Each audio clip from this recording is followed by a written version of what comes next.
Hey guys, Dave here. Welcome to Centurion's Review. Today I want to tell you a little bit about a video game I just created. It's called Worldwide Pandemic. It plays a little bit like a board game. Let's go through the instructions real quick to give you a better understanding how to play. So you just activate the window and click spacebar for the instructions. So what's going on is terrorists have released a pathogen and it spread so quick it became a pandemic. So the terrorists didn't want to die, so they made a cure before releasing it, and they stored the instructions to create the cure on an encrypted laptop. The laptop needs a 12-digit password to decrypt it. However, no one person knows the passcode. There are 12 terrorists hiding around the world, and each one knows one clue to the passcode. So you have to go around and investigate cities around the world to capture these terrorists and start assembling the clues. As you assemble clues, you can make guesses at the full password, but you're only given 6 total attempts. And if you do 6, the laptop will self-destruct if the password's entered incorrectly 6 times in a row. But here's the harder part. You have limited governance points, and everything you do costs points to do, such as investigating, quarantining, or whatever. Let's go over the actions you can take now. Quarantine a city. If you have an infected city, it reduces the chance the infection will spread to nearby cities, but it never completely reduces it. It just reduces the chance. And it also, a quarantined city that will not have as many deaths due to the pandemic and as many of its own people infected. So investigating, you can only do that on quarantined cities or non-infected cities. That's another reason why you're going to want to quarantine. And if there's a terrorist there, you'll arrest them and get a clue. One thing to note, quarantined cities can riot. And if they riot, you'll have to either quell the riot or remove the quarantine. But a riot can be an indicator that a terrorist is present, because if a terrorist is present, it's more likely a quarantined city will riot. All right, so here it's talking about quelling a riot. These all cost points to do. And lifting a quarantine, like we mentioned. And then there's a button called Hints and Solve. That's where it will show you the different clues that you found, and you can also try to take a guess at the password there if you want. You can also upgrade in this. Your original base governance points are 1,500, and that's what you get each turn, minus what it costs to maintain quarantines and so on and so forth.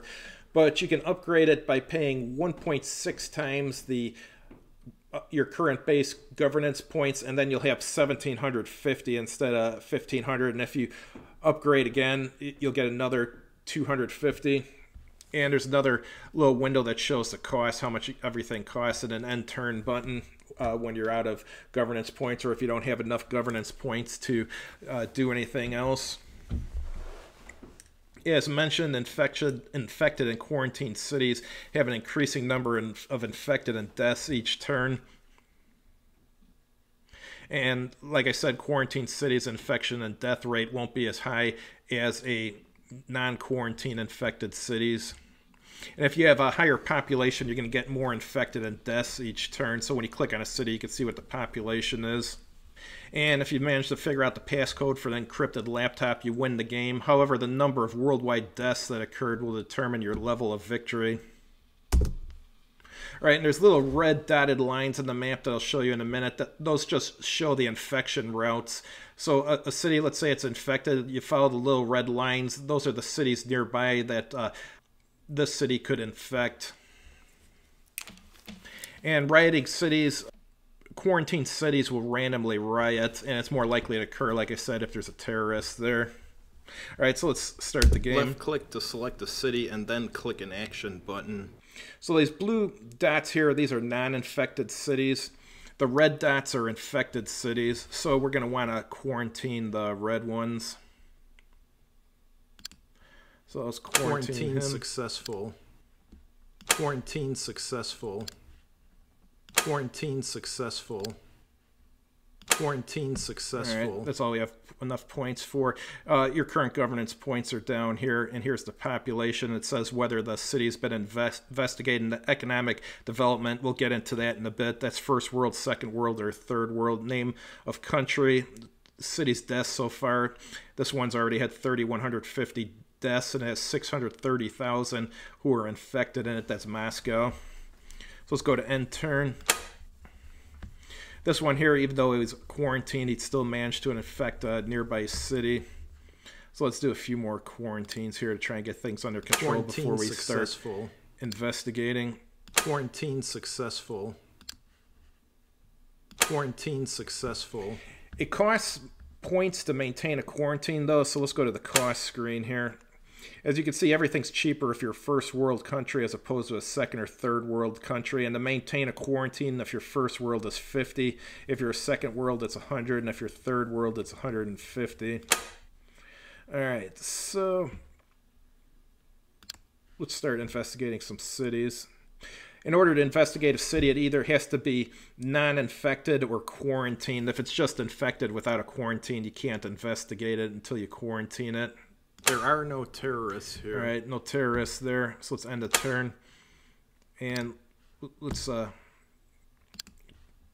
investigate a terrorist these cities has been here. found, and he revealed a hint. So we found one in New York. So let's go to the hint south page, and it says digit 1 is 2. So you know what the first digit is. There's 12 digits. All right, so let's investigate there. A terrorist has been found, found and he another one. revealed a hint. Let's see his hint. Digit 2 is 3 less than digit 7.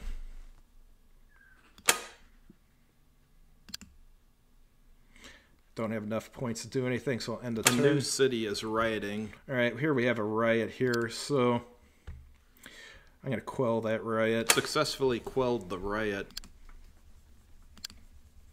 All right, Chicago hasn't been investigated yet. Let's see if a terrorist, terrorist is there. has been found, and he revealed a hint. Yeah, there was one there. That doesn't surprise me.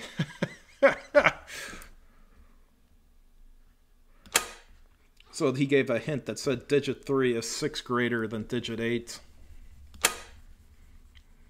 And this one here, I think, is the one that had just rioted, so let's try and investigate that. You did not have enough governance points to investigate the city. All right, so I don't have enough governance points, so let me end the turn and restart. Let's investigate. A terrorist has been found, yeah, there was and revealed a terrorist hint. there. That's why there was a riot. Like I said before, terrorist present is more likely to cause a riot. Let's look at the hints. Digit 4 is 5 less than digit 9.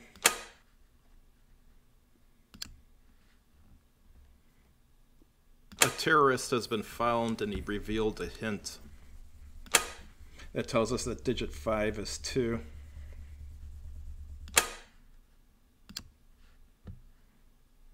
A terrorist has been found, and he revealed a hint. Wow, there's a lot in the United States. Digit 6 is the same as digit 11. So generally, once you get the 12 hints here, then you'll be able to figure out through a process of elimination what the password is. Here's your upgrade button here. Let's gather up enough governance points to upgrade.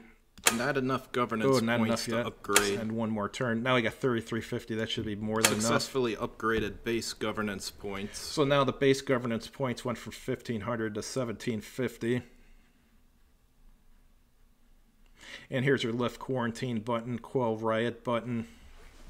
You're probably wondering, why would you want to lift a quarantine? Well, if you have a bunch of quarantines on the board, they become expensive to maintain, and you won't have enough points to do things. So you may have to lift the quarantine on some of these cities after you investigate them, so you have points left to do something.